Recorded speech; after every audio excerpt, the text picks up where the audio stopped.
kita melihat ini ada kepedulian dan ini sangat sakral. Justru kami menegakkan keadilan, kami meminta keadilan.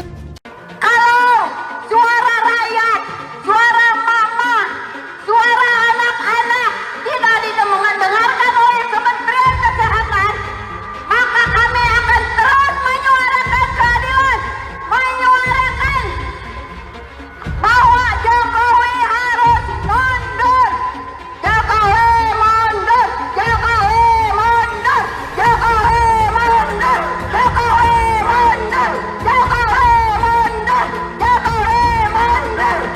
Allahu Akbar, Allahu Akbar, Allahu Akbar. Jokowi mundur, Jokowi mundur, Jokowi mundur. Allahu Akbar.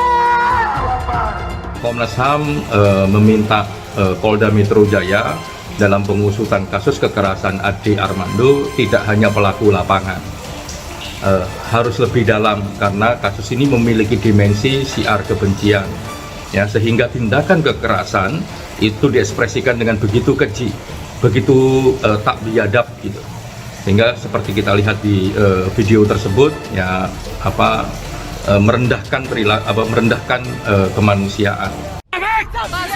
Pasar bulan puasa, munafik, pengkhianat, penjilat, sadar kamu sadar bulan puasa, sadar bulan puasa lo, munafik. Pengecut kalian, beraninya ramai-ramai bersembunyi di balik ajang demo mahasiswa. Kalau kita lihat dari sisi hukumnya, siapapun yang terlibat, baik itu yang memprovokasi maupun yang melakukan tindakan pemukulan langsung, harus ditindak tegas. Nah, karena perbuatan pemukulan itu tidak akan terjadi kalau tidak ada provokasi sebelumnya. Nah, ini harus ditindak tegas oleh kepolisian. Karena kenapa? Supaya nanti tidak terulang lagi, ya. Misalnya ada kelompok sedang berkerumun, kemudian menjadi legal penganiayaan ini gitu. Pasar bulan puasa, munafik, pengkhianat, penjilat, sadar kamu sadar bulan puasa, sadar bulan puasa lo, munafik. Ini adalah bukti radikalisme yang menyusup ke dalam berbagai gerakan politik di Indonesia itu terjadi. Ini bisa menimpa siapa saja, bisa menimpa saya, menimpa kawan-kawan yang lain yang selama ini menyuarakan kedaulatan negara, yang selama ini menyuarakan tegaknya Pancasila. Mereka adalah orang-orang yang selama ini digunakan oleh partai yang itu-itu saja, calon presiden yang itu-itu saja, yang selama ini menggunakan politik identitas. Kita melihat ini ada kepedulian dan ini sangat sakral. Justru kami menegakkan keadilan, kami meminta keadilan. Pengecut kalian, beraninya ramai-ramai bersembunyi di balik ajang demo mahasiswa. Jika benar relawan Anies ternyata punya kaitan erat dengan ormas terlarang FPI dan HTI, ini masalah serius. Apakah Mama ini layak menjadi tersangka? Siapapun yang terlibat, ini harus ditindak tegas oleh kepolisian karena perbuatan pemukulan itu tidak akan terjadi kalau tidak ada provokasi sebelumnya. Kekerasan tidaklah dibolehkan untuk alasan apapun, termasuk memperjuangkan demokrasi. Seharusnya demokrasi diperjuangkan dengan cara-cara yang terhormat, bukan dengan kekerasan, apalagi penganiayaan hingga menelan korban. Aktor intelektualnya harus dicari dan dihukum seberat-beratnya karena dia tidak hanya saja menyebabkan jatuhnya korban, tetapi juga mencederai demokrasi itu sendiri.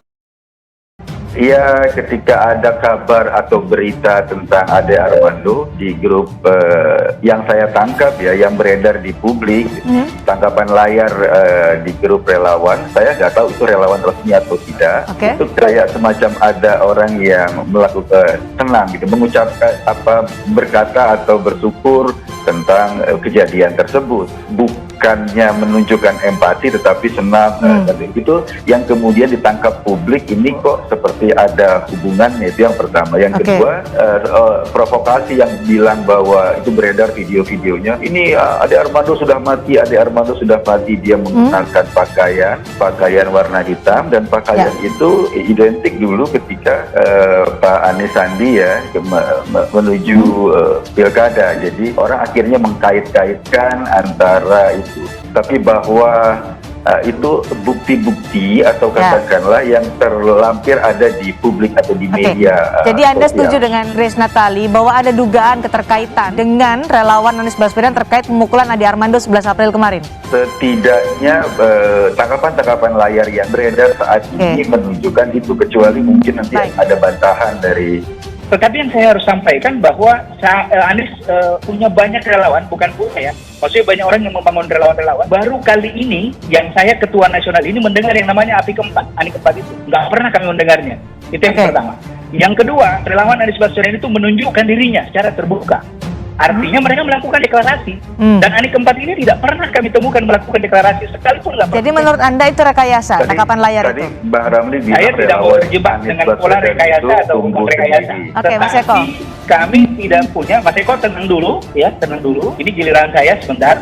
Ya, ANI keempat itu menurut saya bisa dibuat kapan saja. Ada satu hal yang menarik dari grup WhatsApp itu. Saya tidak mau terjebak rekayasa kayak sudah bukan, karena saya tidak tahu apakah ada yang buat atau tidak. Tetapi saya meyakini tidak ada relawan ANI keempat. Oke, baik. Itu yang saya yakini.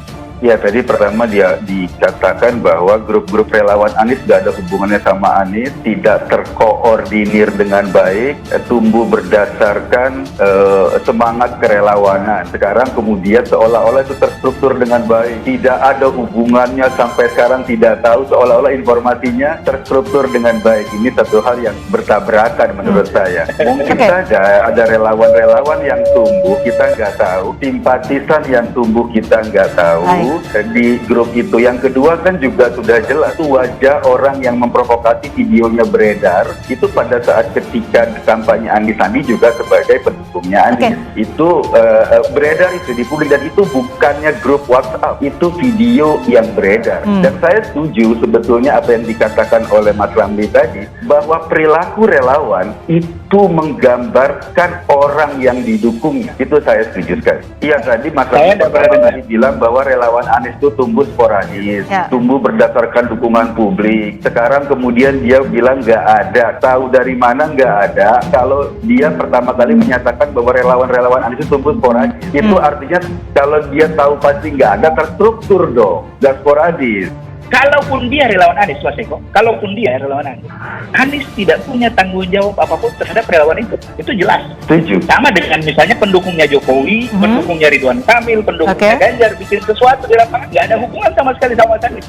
Saya setuju sama Bang Ramli bahwa. Dan satu hal lagi, Mas Eko, saya potong dulu. Satu hal lagi, kalau memang itu bisa dibuktikan, Mas Eko kan berteman sama Ade Armando, laporin aja ke polisi supaya itu dibuktikan lebih baik. Kenapa disebar ke publik? Berarti memang keinginannya untuk menyebarkan isu.